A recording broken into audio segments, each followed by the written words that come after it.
This podcast is for entertainment purposes only and does not substitute for professional medical advice. Please seek a medical professional or healthcare provider if you're seeking any medical advice, diagnosis, or treatment. Thanks, everyone.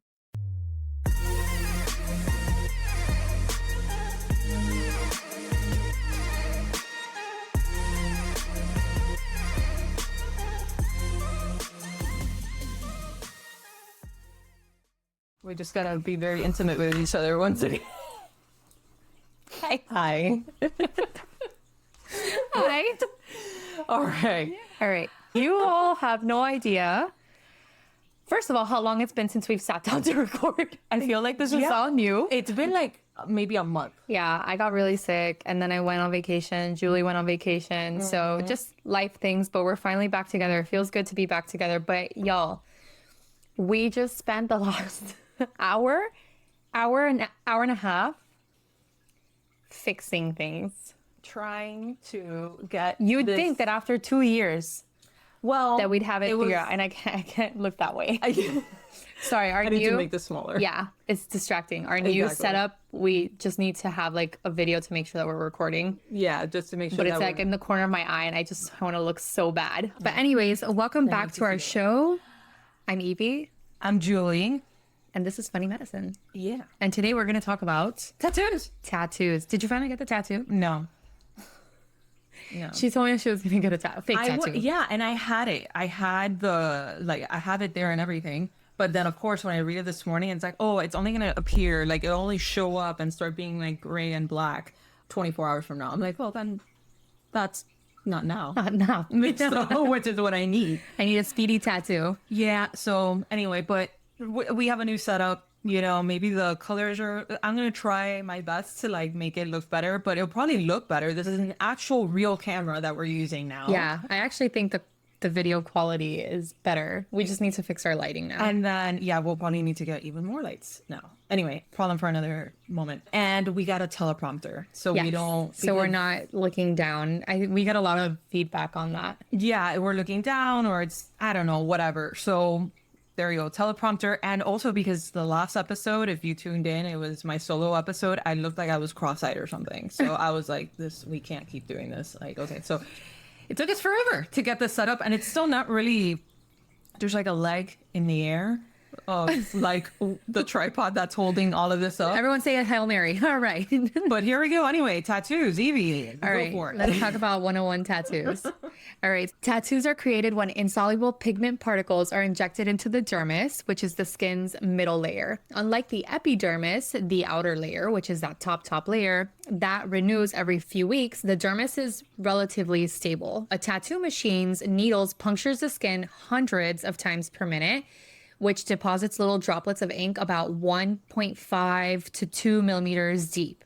Your immune system then responds to each puncture as a minor injury. And we've done a lot of talks about like immune system and all that stuff, but it's very broad. But one of the cells, which is called a macrophage, it's kind of a type of white blood cell that is in charge of kind of like rushing in. It's one of those like first responders. It's going to rush in to eat the ink, but it can't break it down. So when those cells, you're going to have to do a lot of editing. I know. When those cells die, new macrophages arrive and then recapture the remaining pigment. This is kind of like a continual process. It's an eat, die, recapture cycle that locks all of it in place for decades. Obviously, sun exposure, friction, and normal aging is going to gradually fade the ink and the edges itself, but without laser or surgical removal, most tattoos actually remain pretty clearly visible for life. Okay. And then my part, because it's on. Look, this is my little control for the teleprompter thing. You might be seeing this, okay? Guys, we're keeping it real, okay? This is like very new for us. This is the first time we do this, okay? We're trying. Look, it even has stickers on it, so I'm not bullshitting you here. And it was driving me nuts to have to like kick it. Anyway, so yeah, my turn. History about it, because we're always going to be talking about a little bit of the history where it came from. So tattooing dates back for at least 5,300 years. The Otzi or Otzi. I looked it up. It's like Otzi. Because of the two little. It's an O with like two little dots. So Yeah, it's got to be like Utsi. Yeah. So the Utsi Iceman, discovered in the Alps, bears 61 simple line and dot tattoos, likely placed over the joints for pain relief. Ancient Egyptians. Always got to mention them. Hey, it's not my fault that they're like in everything, okay? Anyway, so they tattooed women with lotus and dot motifs, probably as fertility or protective amulets during childbirth. And they're actually really pretty. Like, it's like these lotuses and stuff like that. Anyway, so across the Pacific, Polynesians developed tattoo. I think that's how you would say it, like in Spanish, I would assume. So it's Tatau instead of like our English version of tattoo. And that's punched geometric designs denoting genealogy and rank, which Captain Cook introduced to Europe in the 18th century, giving us the word tattoo. Sorry. In 1891, Samuel O'Reilly's electric tattoo machine, adapted from the Edison's electric pen, go figure that, made the art faster and more accessible. And by the 20th century, tattoos had evolved from sailor and criminal symbols into today's mainstream form of self-expression. And I think there's like some beautiful tattoos out there. There are. It's beautiful. And we'll kind of dive into it more in the episode of like what tattoos mean for certain people. Yeah. But there's definitely a lot of meaning. I know that there are people that say that their tattoos mean nothing. Oh, yeah. They just pick it and that's it. Out of random. Yeah, But then out there's of random. others But there's others like, that really take, it's like almost sacred. exactly. And I mean, the art. I follow Yeah. some artists on Instagram. They're that it very looks like realistic. paintings. Yeah, You know, it looks like paintings. really cool. And multiple like sessions. Yeah. So imagine that. Imagine having to, you're so locked into something and then you have to take a break, Yep. then revisit it multiple days later Yeah. On the skin. on the skin and try to get that vibe, like yeah. those creative juices going again. That's a lot. All right, so let's jump into how it works. So tattoo ink comprises of insoluble pigments, often metallic salts, for example, iron oxide, chromium oxide, or modern organic dyes. Just it's suspended in a, sorry, I was going to say it depends. I'm missing that. It just first word. depends. Yeah, it just depends. Or modern organic dyes suspended in a carrier fluid of water, ethanol, or glycerin. The tattoo machine's oscillating electromagnetic drives, oscillating just means like kind of moving up and down. It basically perforates the skin at rates of 50 to 3,000 times per minute. That's a lot of skin injury. And now I understand why people say it's so painful sometimes. Yeah. So each puncture deposits pigment into the papillary and upper reticular dermis, which is just part of the layers of the dermis. Immediately, platelets will clot to seal the wounds, same as when you cut yourself. And then it begins the healing phase. So macrophages, which are those cells that we talked about before, are going to flood into the area to clear the debris and obviously of any pathogens, okay? So they engulf a lot of that pigment particles, but can't enzymatically break it down. So basically what that means is that it can't use the tools that the macrophages have to actually break down that pigment. Over days, even sometimes up to weeks, some pigment migrates deeper into the connective tissue layers or moves actually with the lymph, so the lymphatic drainage to regional lymph nodes. However, the bulk of the ink remains in the dermis, clustered within long-lived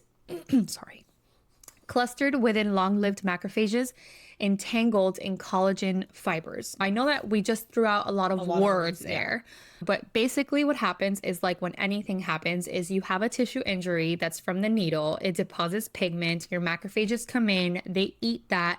Normal immune system function happens. It's going to drain into a deeper layer. Your lymphatic system is going to pick that up, but the bulk of the pigment does remain in that dermis, which is just going to kind of be ink, collagen fibers, just a lot of stuff entangled together. And that's basically going to sustain that tattoo over time. Right. So as macrophages naturally die, right, because we don't just have these permanent macrophages forever, as the macrophages naturally die, which is every few weeks, they release pigment only for new macrophages to come and recapture it in the same spot. This kind of preserves this whole entire like tattoo, the shape and all of that over time. Factors affecting the permanence include the pigment particle size, larger particles migrate less, ink composition, how the quality of it, right? Maybe some colors degrade under UV light. Some skin locations, extremities fade faster. And that could be just because our extremities are mostly just more exposed in general. Right. And then the aftercare, obviously. If you're not taking care of your tattoo, then it's probably going to influence how permanent it is. Right. So proper sun protection and moisturization is going to slow the fading. And then tattoo removal leverages lasers tuned to specific ink wavelengths. Intense light pulses fragment pigment into submicron particles that macrophages can clear more effectively. Multiple sessions are required, and some stubborn colors like green, yellow, teal may resist fading or require alternative laser types. That's why when someone has a color tattoo, some of the colors might fade more, like a lot faster than others. So they kind of have to get it retouched.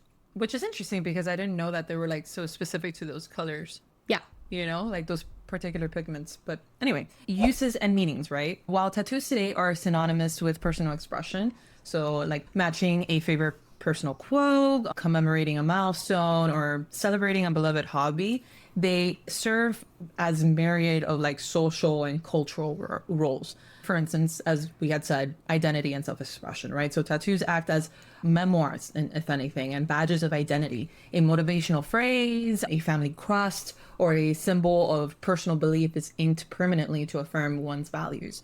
Psychologists know a spike in self-esteem and body satisfaction following a meaningful tattoo, which is interesting. Interesting, yeah. Mm-hmm. And I feel like a lot of people go and get a tattoo after something big has happened. Either big, bad or good. Yeah. And that makes sense psychologically, I guess. The other form, commemoration and memorials. Memorial tattoos honor lost loved ones, names, dates, portraits even, or symbolic imagery like doves, hearts, semicolons for like that unaliving, And then there's like crosses, religious, type of things. Research shows these tattoos aid in grief processing by externalizing loss and creating a lasting tribute. And then there's the cultural and spiritual rights. For instance, Pacific Islanders and the Maori, I think that's how you say it. But anyway, tattoos encode lineage and social rank.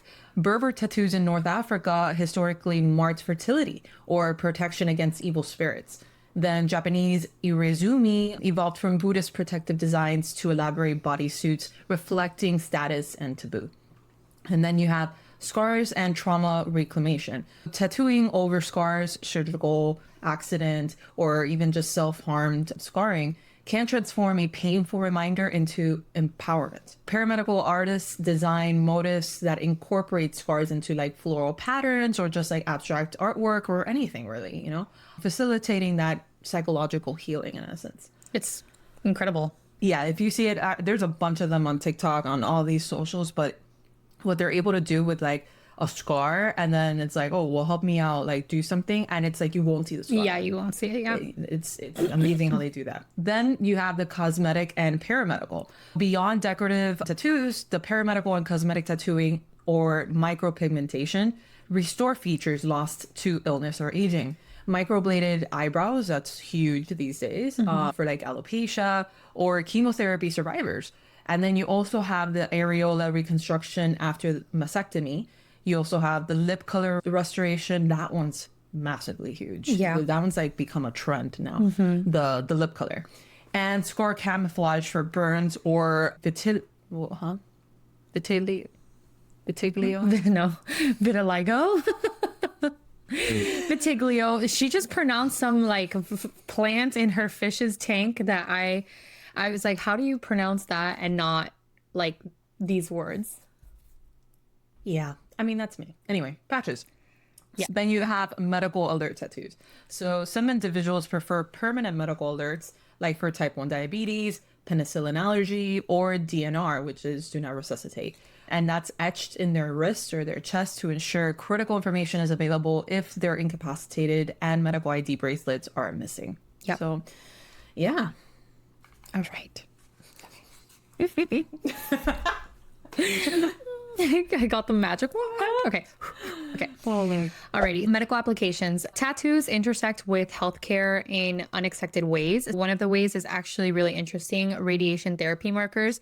Basically, for precise radiotherapy targeting, patients often receive 3 to 5 tiny dot tattoos around the tumor area. These semi-permanent marks guide the technicians to align the beam identically each session. What this is going to improve treatment accuracy and basically sparing healthy tissue. Because remember, when you give radiation, you have to be extremely precise in where you're going, because you're delivering that radiation to a specific spot, which is for the tumor and not the healthy tissue around it. This is very interesting.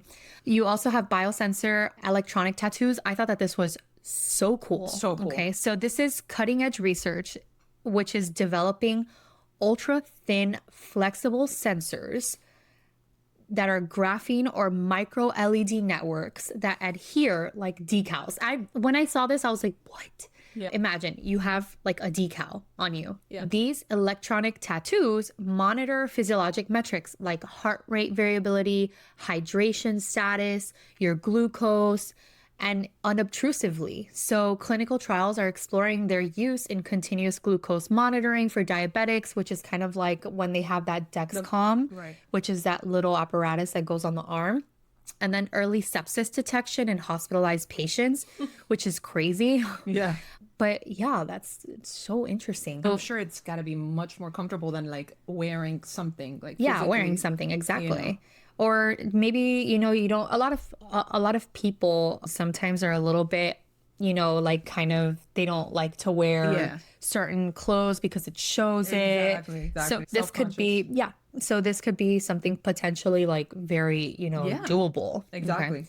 You also have tattoo delivered vaccines. So preclinical studies have explored using tattoo needles to deliver DNA vaccines intradermally. Now, the controlled skin injury and local immune activation enhance antigen presentation, which is potentially improving the vaccine efficacy. Although it's promising in animal models, human trials are still pending. So that could be pretty cool too. Yeah. Now, surgical and diagnostic landmarks. So this is kind of like what we were talking about, similar to what we were talking about with the radiation. Dermatologists sometimes tattoo the location of basal cell carcinoma excision sites or hidden lesions to ensure precise follow-up on the biopsies. So ophthalmic surgeons have experimented with corneal tattooing to mask iris defects or some cosmetic ocular discolorations, though this is a little bit of a riskier thing, and it kind of remains still rare. It still happens. The other day I saw that there's a physician that it's not really tattooing, but he is putting in ink to change colors of people's eyes. I've seen a whole bunch of stuff So coming weird. up on that. I can't do it. I can't do it. Doesn't even look real. It But doesn't. It doesn't. doesn't. It looks really Is weird. that the thing that you got sent me? I Yeah. think you sent it to me. I sent it to you. The doctor that changes the people's And eyes. it looks weird. It looks really, it's just so opaque. It doesn't look like, but anyways, to each their own. If that's what you love, then And there yeah. are some people, like some people that are really, really, really into tattooing, that they'll tattoo the white part of their eye. Oh Have my you seen God, that? I have seen that. I have seen that. Yeah, no. I mean, talk about risk. Yeah, no. Nope. Nope. Thank you. Oh. Just a needle near my eye. Nope.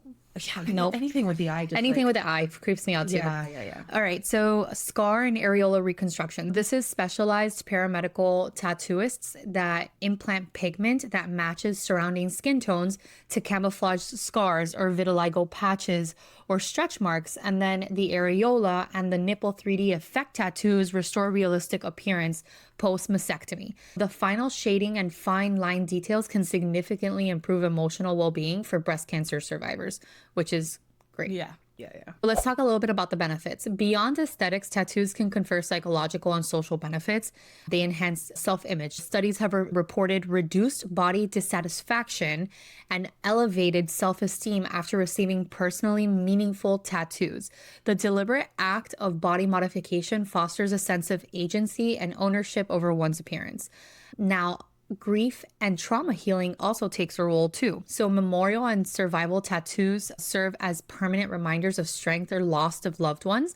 The ritual of choosing and receiving such tattoos can be therapeutic, externalizing emotions, and just enabling the narrative of like a closure. Okay. Right. Also, community and belonging. This was kind of like what we were talking about. Like all of this is what we were talking about at the beginning, that tattoos serve like a really like greater purpose. But this community and belonging is also a big thing. Tattoo culture builds communities, studio gatherings, conventions, online forums that basically just unite people that are enthusiastic about tattoos. Shared motifs, so semicolon tattoos for mental health awareness, foster solidarity and mutual support, which is great. Yeah. Immune conditioning, which is preliminary research. There was a small study that found that repeat tattoo recipients exhibited blunted cortisol responses and faster post-tattoo immune recovery compared to first time, suggesting the body learns to handle controlled stress of tattooing more efficiently over time, which is insane. But honestly, I believe it, right? Your body adjusts and we learn, and it's kind of like programming. And there are people that maybe the first time was super intense, and then after it gets better. And there's parts of the body that are more sensitive than others. Yeah. While it's not a prescription, it hints at like the hormetic benefits that, you know, you can get from like either doing moderate exercise or sitting in the sauna or something like that. It's kind of just those changes that people are detecting. Yep. Since I talked about benefits, I'm just going to go ahead and talk about risk and complications. Yes, for good or bad, you know? Yeah. Even in professional settings, tattoos, they do carry some potential downsides. The first one is basically what we talk about. Anything regarding a needle is bacterial infections that occur in about 5 to 6% of tattoos, usually minor staph or strep, staphylococcus or streptococcus infections that are treatable with antibiotics. Rarely serious infections like tetanus, hepatitis B, C, HIV can occur if the equipment is improperly sterilized. Super important to go somewhere reputable and safe. Yes. And really like look at how they're sterilizing. And I feel and not reusing needles. And you know, sometimes I can see how sometimes that can come off of like, wow, this girl's like crazy, like she wants to check. I don't think that that's crazy. There's so many scary things. It's like about the facials, the vampire facials, about the lady that was not sterilizing her needles properly, and she spread a bunch of HIV. So it's just, you know, I think it's scary, especially for like a first timer. But like definitely if I were to get a tattoo, I think the first thing I would ask him is like, please show me like where your autoclave is. You know? I mean, it's not even like, I'm sure they have an autoclave, but like the needles themselves have to be single use. Obviously, like you can do a single use, but even then, not only the needles, like anything should be sterilized, right? Absolutely. Now, always confirm if a shop uses single use or pre-sterilized needles, disposable gloves, and fresh ink for each client. That's another big one. Just like sharing. Once you cannot double dip, and mostly because of like the machine, how it works. Like the needles coming in and out, getting that paint. You know, so it's not like you're pouring the paint into it's like that little pen. It's like a pen. Exactly. And it's the needles going in and out, getting that ink. So it's like reusing a needle in essence, you know, at that point. You can also have allergic reactions, so delayed hypersensitivity to pigments, especially the reds, so which have mercury sulfide, or the yellows that have cadmium, and greens that can emerge months to years later. And this can cause itchy, raised granulomas. This can also cause photosensitivity, which is basically when you have like sun exposure and it causes like a reaction. This can happen with cadmium-based pigments and trigger local inflammation under sunlight. Managing chronic reactions often requires topical or intralesional steroids, and then sometimes laser removal of the offending color if it just keeps on happening. I can't imagine having like chronic, like irritation from a tattoo. Keloids. I have seen though people that get like sunburns or like a lot of sun, and they have tattoos, like you'll see it raised or something like that, and it looks even more painful. I have seen that though. I don't have a tattoo though, but do you? No, I don't have a tattoo either. I'm pretty sure in my past life I was like fully tatted up. Same. Yeah. Same. Completely. Like a Kat Von D type of situation. Yeah. I think so too. Or the TikToker that we love. Sammy. Oh yeah, Sammy. I love her. Sammy Jeffco. If you Yeah. guys don't follow her, She's amazing. I love her. She's so beautiful. Yeah. Oh, anyway. All right. So keloids and scarring. So individuals that are predisposed to keloid formation. Right here. Yeah. Yes. Look, Ah, that's what? a keloid. And that was from a small nail. damn. Yeah. Yeah. And it created a keloid. But You're anyways. just like prone to it. Some people Yeah. are just So keloid formation raises a risk, and then obviously like spreading scars. Even with normal healing and balanced needle depth or poor aftercare can lead to hypertrophic scarring or textural irregularities. A patch test or a dermatologist consultation is advised for those with a history of abnormal scarring. Ink toxicity and regulation gaps. Tattoo inks are not tightly regulated in many countries. Studies find that many commercial inks contain undeclared metals, industrial pigments used in plastics or automotive paints, and preservatives. not good. Yeah. And like, especially now in this day and age, like you couldn't create a vegan ink. I know.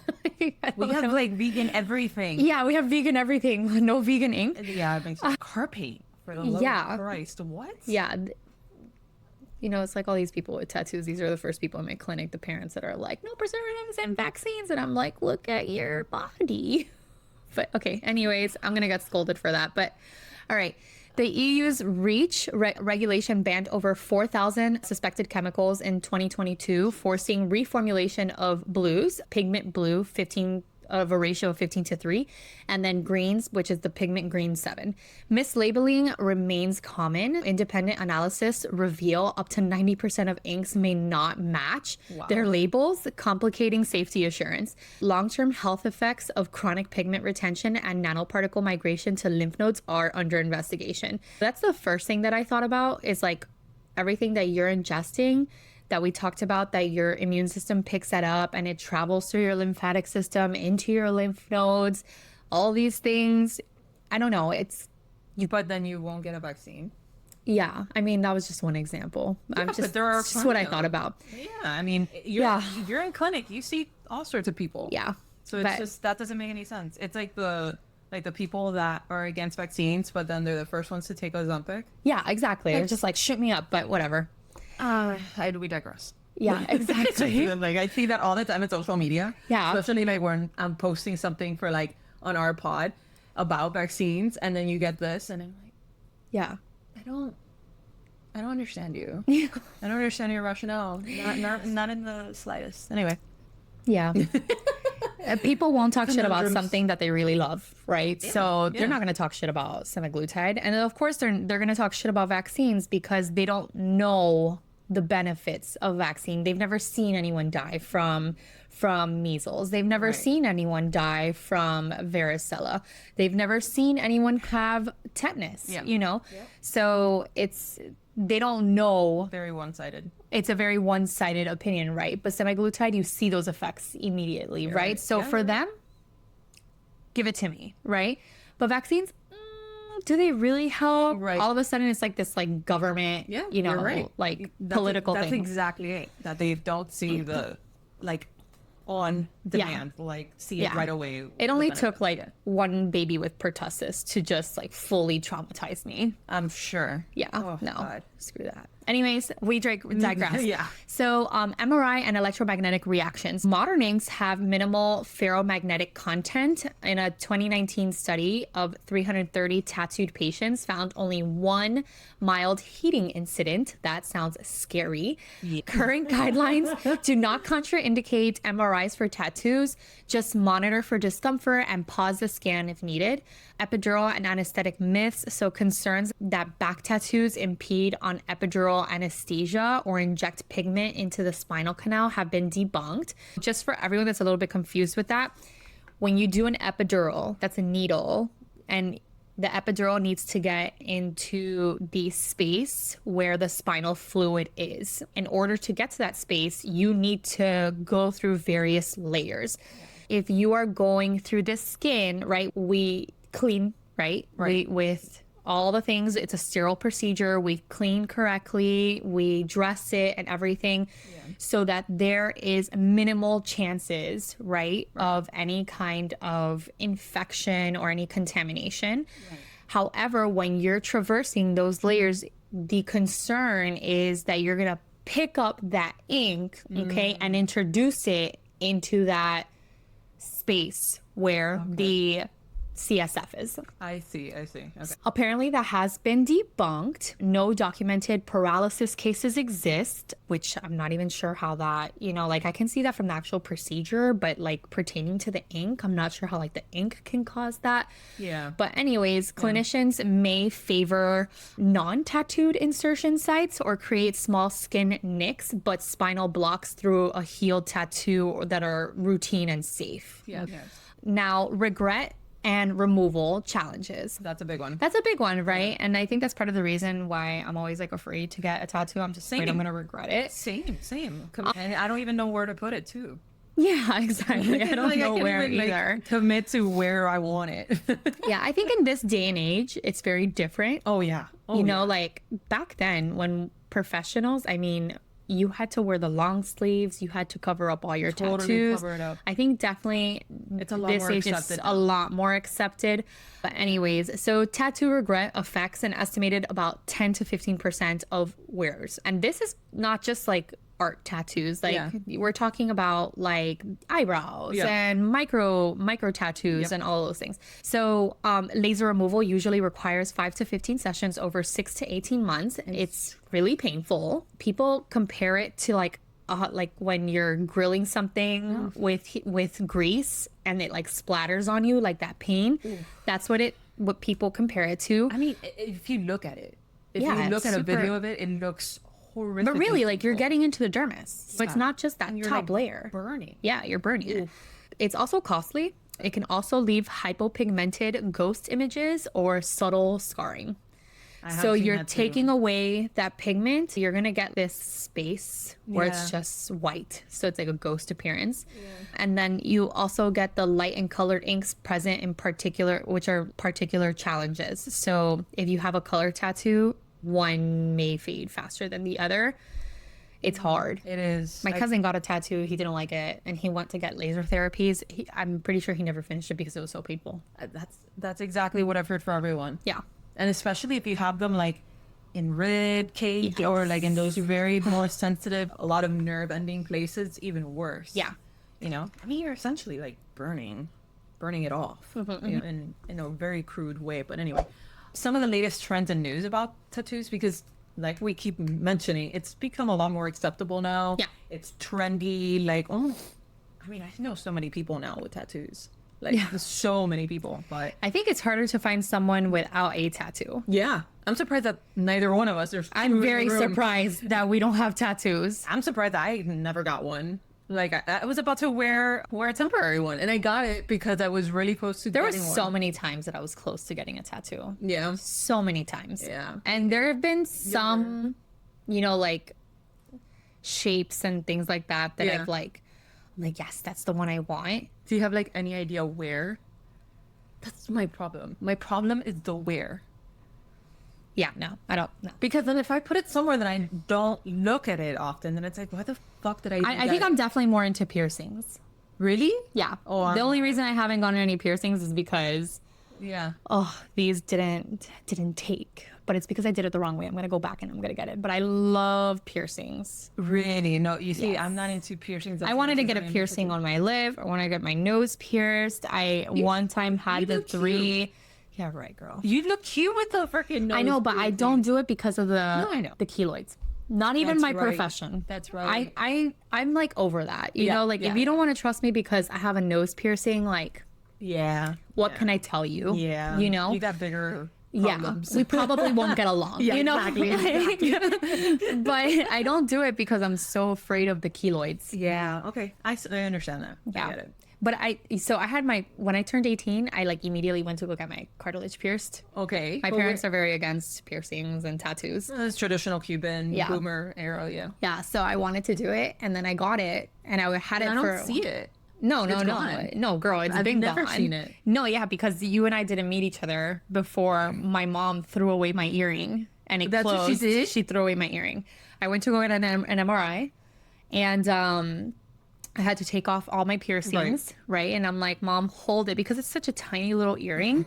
And she's like, yeah, for sure. Yeah, she's like, sure. And I came back, I put on my 2 earrings, and I'm like, where's the cartilage? And then she was like, I threw it away. And I was like, I would have never thought your mom would do that. Never. My mom used to threaten me. My mom used to tell me that, tell me that if she ever saw me with a piercing, that she would rip it off in my sleep. And my dad told me that he would cut my skin off if I got a tattoo. This is what happens when you have immigrant parents, guys. And I believe him. Yeah. Like I wouldn't sleep with one eye open. I was freaking out. I was 18. Parents. I was 18 when I got my cartilage pierced. Okay. And and when my parents saw it, I was like, brace yourself. and then it was like, I thought I was going to get beat. But it was the worst. My parents were disappointed. Yeah. They didn't talk to me. Oh my God. They just looked at me. Oh, yeah. Like if all of a sudden I was like some scum of the earth. Oh my God. You see, this is what happens, guys, when you grow up with immigrant boomer parents. You know, you get scared of your parents. We have like tough There's skin. no gentle parenting. Yeah, there's no gentle parenting. Didn't not exist. And then after, my mom was just like, fine, I'll take it into my own hands. Yeah. And then that's it. Like I just never, because then you have to wait until it heals. Yeah. Then it closed off. It was super hard to like get it to open. It was super painful. And then I just let it heal, and that's it. And then when I went to medical school, I got the triple helix on the front. Yeah. But I got them all 3 at the same time. And the guy told me, I remember the guy, he was like, I don't think that this is going to take. Yeah. So, and it did not. Victor literally had to take pliers because there's so much swelling. He had to take pliers and take off my piercings. But it didn't leave a keloid, so I'm really happy about them. Oh my God. I don't even think I saw those. And I knew you were already in med school. No, I definitely had them. But it didn't last that long because exactly. they got super swollen and it was super painful. They never healed. Oh my God. But I did. Me and all my friends, we all got. This is what happens when you go to med school. You're like so focused and stressed and all these things that you have like this impulsive thing to like everyone, all our friends, all of our groups, we're going to go and get a piercing together. And we literally went like down the street and the guy was like, all right, just piercing all these girls. But anyways, yeah, that was my story, my piercing. I'm so sad that it didn't take because I would have kept that one. But maybe I'll still get it. Yeah, maybe. Why not? I don't know. Anyway, all right. So latest trends in news. The tattoo landscape has evolved rapidly and still is evolving rapidly under social media, technology, and regulations. Like now we have semi-permanent fading inks, and they have like these promises of like 9 to 15 months disappearing, which is pretty cool. Like, you see, I could do that. Yeah, I could do that. A little over a year, sure. You know, I can do that. Yeah. I can commit to that. Yeah, exactly. That's not bad. Anyway, so it's just a fairy tattoos, but they faltered when many customers reported visible ink after 2 years. So that's a little more. And highlighting the immune system's persistence at ink retention. So reformulated inks and clear consumer warnings are coming about. Then there's global ink regulation. Following the EU's chemical bans, research labs work to develop safe alternative pigments. The US FDA has begun to surveil like more and give more recalls for any contaminated inks harboring bacterial pathogens, you know, because it's not only like the chemicals themselves, it's also they could harbor, you know, bacteria. Yeah. And that's a problem. Consumers should look for inks compliant with the latest safety standards. And then you have micro and fine line dominance.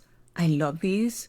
Yeah, the The fine ones lines. of like in the fingers and the hands. They look really good when they're fresh, but Oh, I love them so much, but I know that like they look good when they're fresh, but those are the ones that usually fade the of fastest. course they're your hands. Yeah. You know, so talk about movement. Yeah, And exactly. talk about like Not just exposure and everything. Everything. So minimalist tattoos with tiny symbols like single line florals, like the dots that I like, delicate script even, are especially popular among first-time inkers and those seeking description. So finger, ear, and behind the ear placements are also ones that are very much liked for people that want to keep it subtle. The white ones, have you seen the white ones? I like those. I like the white ones too. Yeah. But sometimes they look a little bit like scars. So sometimes I'm like, And I almost got a tattoo when we went to our Virgin cruise because they have a tattoo shop. oh yeah, they do. They there. have a tattoo shop. Oh, that's right. I forgot that she did tell me this. I Jay's got a tattoo. almost got it, and I didn't get it because I was gonna get a white one Yeah. for that same reason, and I'm like super white, so Yeah. you would have to like really look at it, and why would I be like over it at that point? Anyway, so I told her that, like the tattoo artist or whatever, and then she said, look, the problem, I would love to, but the problem is that I don't do white tattoos because they have sometimes, depending on your skin, and I don't know, it could turn yellow. And I'm like, fuck that. Yeah. Like, I am not keeping a yellow tattoo for the rest of my life. I hate yellow. Oh my God, I can't believe she actually went to go get a consult on a tattoo. Really was, and Did Mario let you? Yeah, Mario was there. Oh my God. Mario was right there. And then he's like, what am I talking about? Mario let you. You could literally do anything. I was just saying, how was Mario? That was my real question. How did he react? And then when she said the yellowing, he's like, bigger eyes. And I'm like, yeah, forget it. Yeah, no. I had really toyed with the idea for the whole trip, but then I was like, forget it. Yeah, anyway. Okay, so black work and geometric art. This is huge right now. I've seen this everywhere. Anyway, so it reminds me of MGK. Yeah. Yeah. I think he was like one of the first ones I had seen with it. Just all the like the solid black. Did you see that? Like he covered up a lot of the tattoos. Oh yeah, a lot of them are doing that now. Yeah. And they use this to do it. Anyway, so bold, solid black tattoos ranging from abstract geometric patterns to full blackout pieces remain a counterpoint to minimalism. Many use blackboard to cover old tattoos or large scars, transforming the canvas with striking contrast, right? Because they are like, if you are light skinned and then you have like these dark, like geometric patterns on you, they are like, you know. So technical crossovers, QR code, and sound wave tattoos. Can you believe that? I know the sound wave tattoos. That one I'm cool with. But like the QR code? Like, what do you want? Like, look me up. You know, like, add me on IG. Oh my God. Can you imagine? You better believe and you better hope that freaking website or whatever will be forever working. Yeah. You know? Anyway, so when precisely rendered, can be scanned by smartphones to link to the websites or play recorded messages. That's cute. Okay, like the sound wave tattoo. Yeah. I actually really like that. That's really cute. It's like people that get like the EKG of someone or someone's like ID, like hospital ID band. Yeah. That I understand. But the freaking QR code, I mean, that's cringe. But anyway. Yeah. That's like, those are the same people that have like their like IG handle like on their car. Yeah. I mean, unless you have a business, like... Yeah, no, there's people that do not have a business. That it's just right, like... it's their personal one, yeah. For the love of Christ. No, the business, I don't care. You know, like... the business makes sense. But the personal IG, it's weird. We're not judging, but we are. Anyways, so early prototypes of electronic sensor patches integrate health monitoring, heart rate, hydration, glucose into perceptible skin-like tattoos. And then the latest, because of course AI is in everything. Yeah. So AI in tattoo designs. Artificial intelligence tools generate custom flash designs and mock-ups. Some artists leverage AI for rapid concept sketches. That's really cool. And I like that. That's so you could actually see it. Yeah. And the both of you could like kind of, you know. And then others critique it for diluting the human creativity and nuance, like central to the craft. But you know, if you're trying to help out everything, no, it's always like everything. And then like the latest study that came out for AI, that it's like, oh, it's making us dumber. And I'm like, listen, they would have said the same thing about like when the internet came out, because we had to actually go to the library and like look through the freaking whatever they're called to like find a single book to make a freaking essay and all that. I'm sure they would have said the same thing back then. Yeah, I don't know. I do feel that AI for like, how can I explain it? When you use it to assist, right? With something that you're already like, or something like something stupid, like writing an email and the AI makes it word better. Fine, whatever. Like word it better. You know, like I don't really care. I wasn't going to be able to word it without the AI anyway. So I'm not going to sit there for 10 hours trying to prompt something for an email. Exactly. Right. But I do feel like potentially in the future, like tests and all those things, people are going to have to go places where like AI is not possible. Yeah. You know, can you imagine all of those theses that we had to write? I cannot. For biology. I cannot. And our lab papers and our projects and all those things. Like we did that We did with that. Google. Yeah, Google with Scholar. Google. And we had to remember we had to show like our references Yeah. and stuff. And we had to put it into a system, if I remember correctly. Well, into sometimes like the Microsoft Word had the bibliography section, and then you have Yes. to input each single one, One, according to wherever you got. APA or MLA. But remember, there was a program that I don't think that Probably. it was towards the end. I think like before we graduated, Yeah. that we had to submit it to someone, and that program checked if there was any plagiarism. Oh my fuck, I hated that thing because I'm like, I swear to God, I haven't plagiarized anything. And it was always signal something else. Signal something. So then like the professor would be like, it had to be under this percentage. Yes. Yes. Check my, it was something. Check. I don't know. Whatever. But anyways, Guys, we struggled, okay? And then now they have AIs to check if your work is AI. yeah, exactly. But then you have AI that Avoid that. to avoid that. Yeah. So again, I don't have a problem. I think that that's just the future of something. And, you know, you can actually like use AI to a huge benefit. Oh, yeah. You know, me myself, like I use open evidence, right? Open evidence, which is like kind of like the doctors, like kind of like AI, not for regular stuff because man, I've been doing stuff for so long, you know, but when it comes to something rare, yeah, I'm probably going to like, it's like it's like if we went to use Up to Date, it's basically, you made my life easier by Either way, you're going to look it up. Exactly. Either way, you're going to look it up. Exactly. Yeah. It's just more efficient. It's more efficient. Yeah, for sure. And then workplace and cultural acceptance. So tattoo visibility policies in corporate and service sectors have relaxed, and significantly, they really have. Many companies now allow visible arm and hand tattoos. Yeah. The U.S. military's updated grooming standards permit expanded tattoo placements. You know, before you couldn't, for the military, you couldn't have any tattoos, while still excluding the face, scalp, and neck in some branches. A 2023 Pew survey found 48% of millennials have at least one tattoo versus 20% of baby boomers, indicating generational shifting norms. Yeah. And that's very evident. So we're going to talk now about some fun facts and some trivia about it. I love it. Go ahead and start first. All right. So fun facts and trivia. Number 1, the earliest pain therapy, quote unquote, okay, is the, how did we say his name? I think Utsi, yeah. It's not his name. Their names. name. Utsi's joint tattoos predate formal acupuncture by millennia. So it basically hints at an early attempt to ease chronic pain.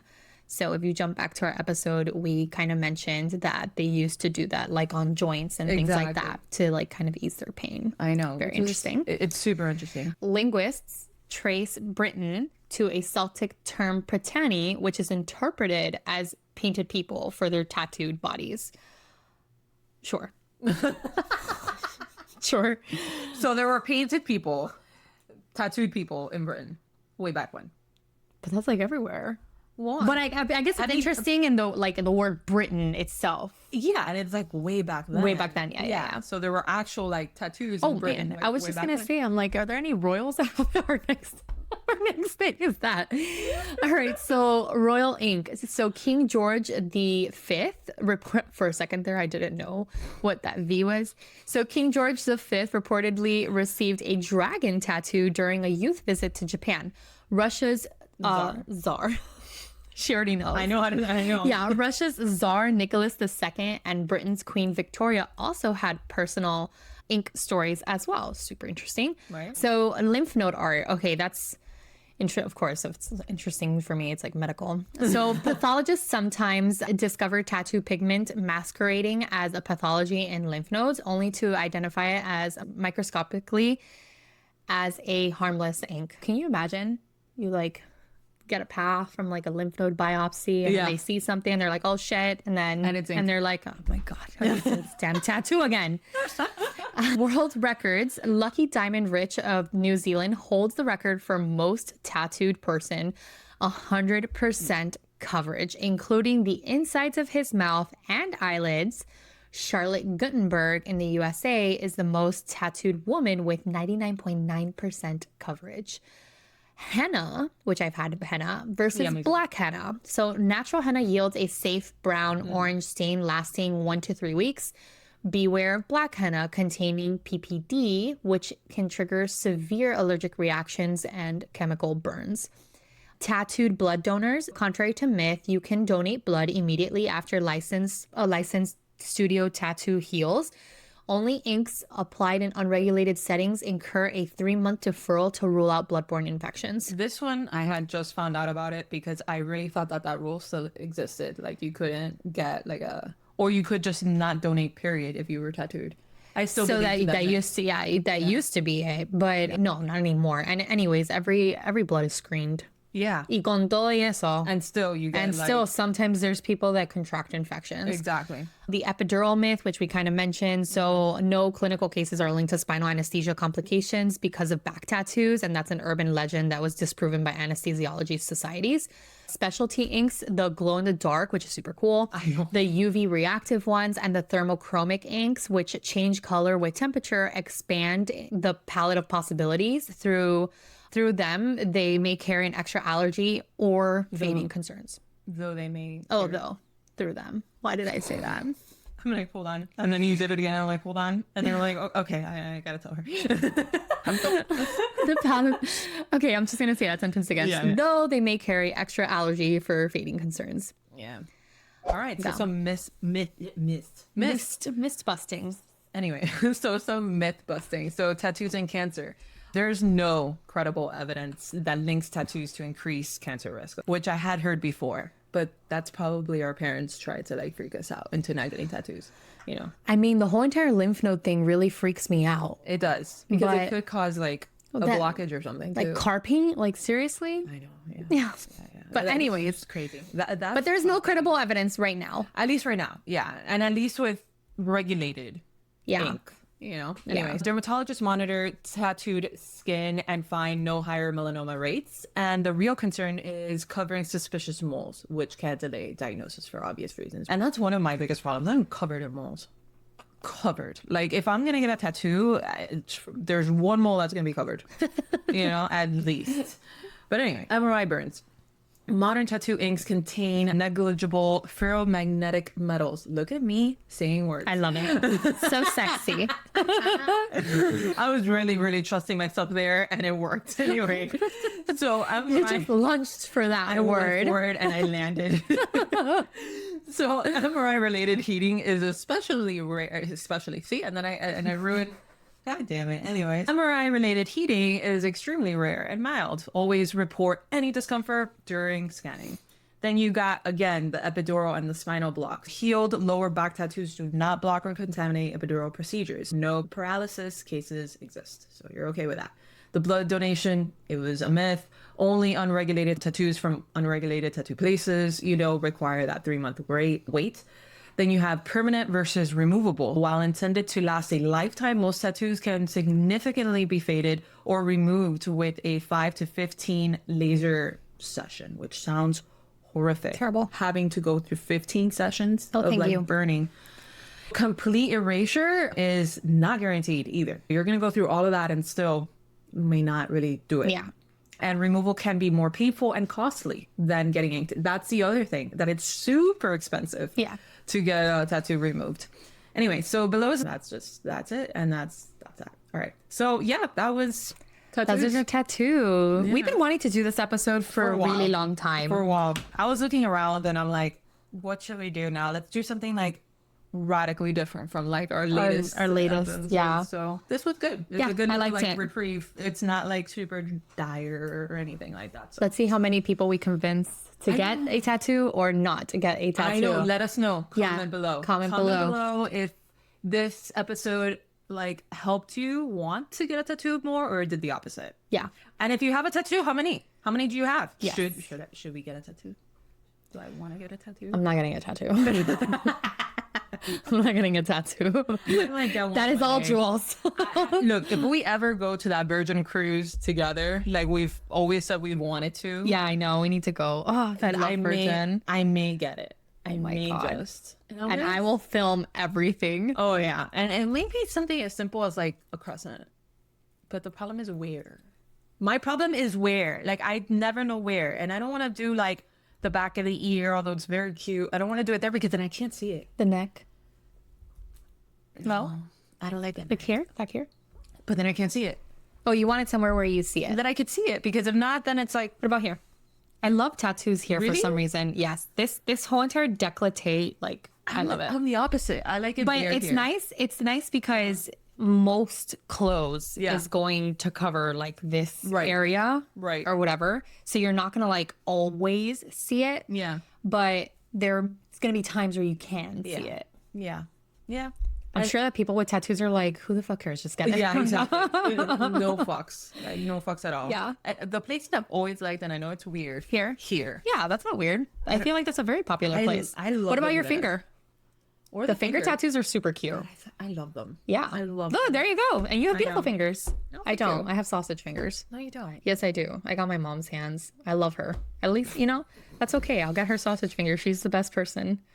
You know, tribute to my mom. Love you, sausage finger You hands. just went through a whole. Yeah.